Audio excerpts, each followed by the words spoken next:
Excellencies, इस वर्ष के चुनौतीपूर्ण ग्लोबल और क्षेत्रीय वातावरण में एससीओ के प्रभावी नेतृत्व के लिए मैं प्रेसिडेंट मेदवेदेव को हृदय से बधाई देता हूं। आज जब पूरा विश्व महामारी के बाद आर्थिक रिकवरी की चुनौतियों का सामना कर रहा है, एससीओ की भूमिका बहुत महत्वपूर्ण है।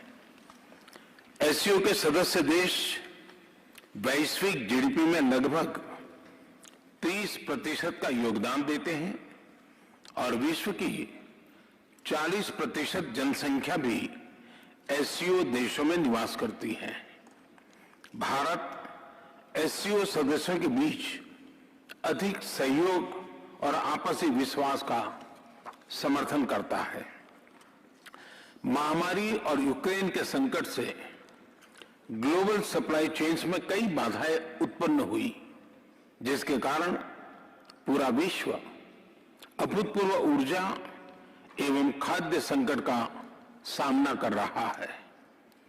एससीओ को हमारे क्षेत्र में विश्वस्त, रेजिलिएंट और डाइवर्सिफाइड सप्लाई चेन्स विकसित करने के लिए प्रयत्न करने चाहिए। इसके लिए बेहतर कनेक्टिविटी की आवश्यकता तो होगी ही, साथ ही यह भी महत्वपूर्ण होगा कि हम सभी एक दूसरे को ट्रांजिट का पूरा अधिकार दें। एक्सेलेंसीज, हम भारत को एक मैन्युफैक्चरिंग हब बनाने पर प्रगति कर रहे हैं। भारत का युवा और प्रतिभाशाली वर्कफोर्स को मैं स्वाभाविक रूप से कॉम्पिटिटिव बनाता है। इस वर्ष भारत की अर्थव्यवस्था में 7.5% वृद्धि की आशा है, जो विश्व की बड़ी इकोनॉमीज में सबसे अधिक होगी। हमारे पीपल सेंट्रिक डेवलपमेंट मॉडल में टेक्नोलॉजी के उचित उपयोग पर भी बहुत फोकस दिया जा रहा है। हम प्रत्येक सेक्टर में इनोवेशन का समर्थन कर रहे हैं। आज भारत में 70,000 से अधिक स्टार्टअप्स हैं, जिनमें से 100 से अधिक यूनिकॉर्न है। हमारे ये अनुभव कई अन्य एससीओ सदस्यों के भी काम आ सकता है। इसी उद्देश्य से हम एक नए special working group on startups and innovation की स्थापना करके एससीओ के सदस्य देशों के साथ अपना अनुभव साझा करने के लिए तैयार है। एक्सेलेंसी, विश्व आज एक और बड़ी चुनौती का सामना कर रहा है और यह है हमारे नागरिकों की खाद्य सुरक्षा सुनिश्चित करना। इस समस्या का एक संभावित समाधान है मिलेट्स की खेती और उपभोग को बढ़ावा देना।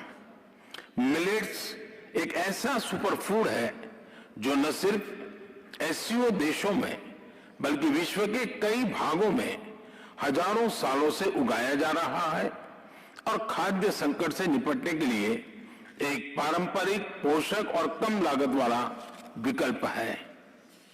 वर्ष 2023 को UN international year of millets के रूप में मनाया जाएगा। हमें एससीओ के अंतर्गत एक मिलेट फूड फेस्टिवल के आयोजन पर विचार करना चाहिए।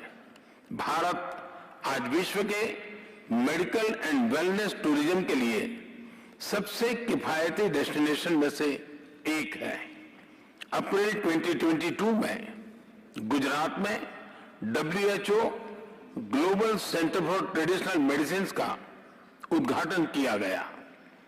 पारंपरिक चिकित्सा के लिए यह WHO का पहला और एकमात्र ग्लोबल सेंटर होगा।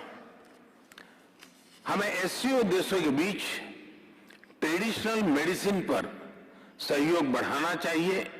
इसके लिए भारत एक नए SCO working group on traditional medicine पर पहल लेगा।